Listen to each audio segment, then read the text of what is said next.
Assalamualaikum warahmatullahi wabarakatuh. Hai, apa khabar? Kali ini kita akan belajar tajuk Sayangi Negara Kita, bidang adab. Lagu Negaraku.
Ikrar.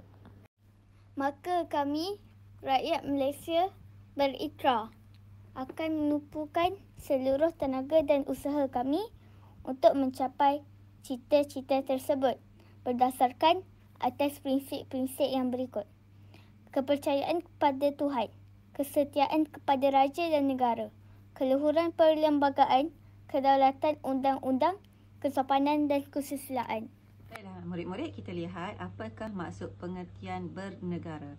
Pengertian bernegara ialah mempunyai negara, iaitu merasa bahawa diri merupakan sebahagian daripada negara dan bertanggungjawab melihara kesejahteraan negara kita sendiri. Betul.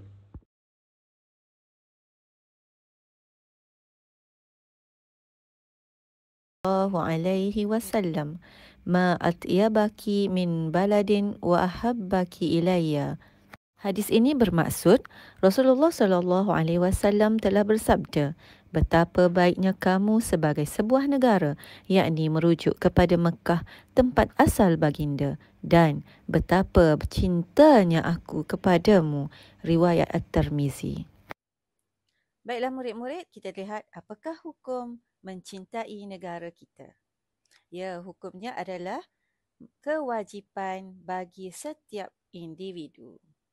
Seterusnya kita lihat apa itu adab bernegara. Jom kita sama-sama lihat. Yang pertama, mencintai negara dan memahami tanggungjawab sebagai warga negara. Yang kedua, bekerjasama memajukan negara. Dan yang ketiga, memelihara kesejahteraan dengan mengelakkan perkara yang menimbulkan pergaduhan dan permusuhan. Seterusnya yang keempat, mempertahankan warisan bangsa dan negara. Dan yang kelima, sanggup berjuang dan berkorban demi keselamatan negara kita. Okey, seterusnya kita lihat apakah ciri-ciri individu yang mengamalkan adab bernegara. Sama-sama kita lihat dan baca serta amalkan. Murid-murid boleh ikut ustazah, kita baca sama-sama. Okey, yang pertama, bangga sebagai warga negara. Yang kedua, patuh kepada raja dan setia kepada negara. Yang ketiga, menjaga tingkah laku dan bersopan santun. Yang keempat, mendalami sejarah negara dan menghargainya.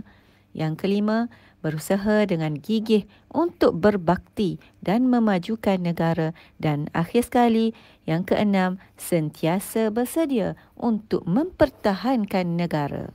Seterusnya kita lihat kepada kepentingan mengamalkan adab bernegara dan juga akibat mengabaikannya bagi individu. Yang pertama, kepentingannya adalah meraih redha Allah Subhanahu Wa Taala, melahirkan kesedaran individu untuk berkorban dan mempertahankan negara.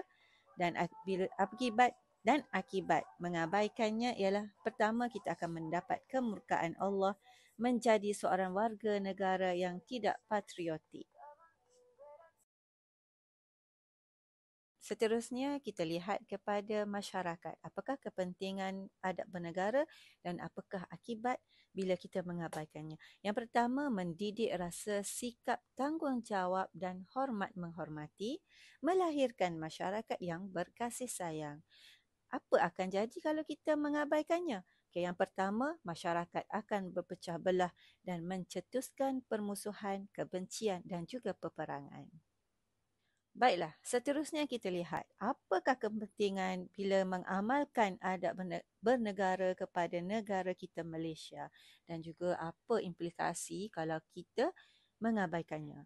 Okey, pertama kita lihat apa kepentingannya kepada negara. Yang pertama, akan menjadikan negara kita maju dan juga terus makmur dan memelihara keharmonian negara yang berbilang agama dan juga bangsa. Tapi apa akibatnya kalau kita mengabaikan? Persoalannya, apa yang akan berlaku kalau kita mengabaikan negara kita? Yang pertama, ekonomi dan politik akan menjadi tidak stabil. Bahaya kan? Dan yang kedua, menggugat ketenangan, keamanan dan kesejahteraan negara.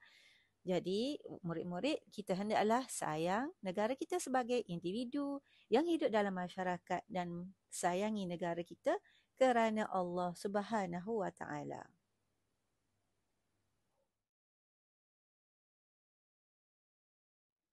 Okey, itu sahaja untuk pelajaran kita pada hari ini.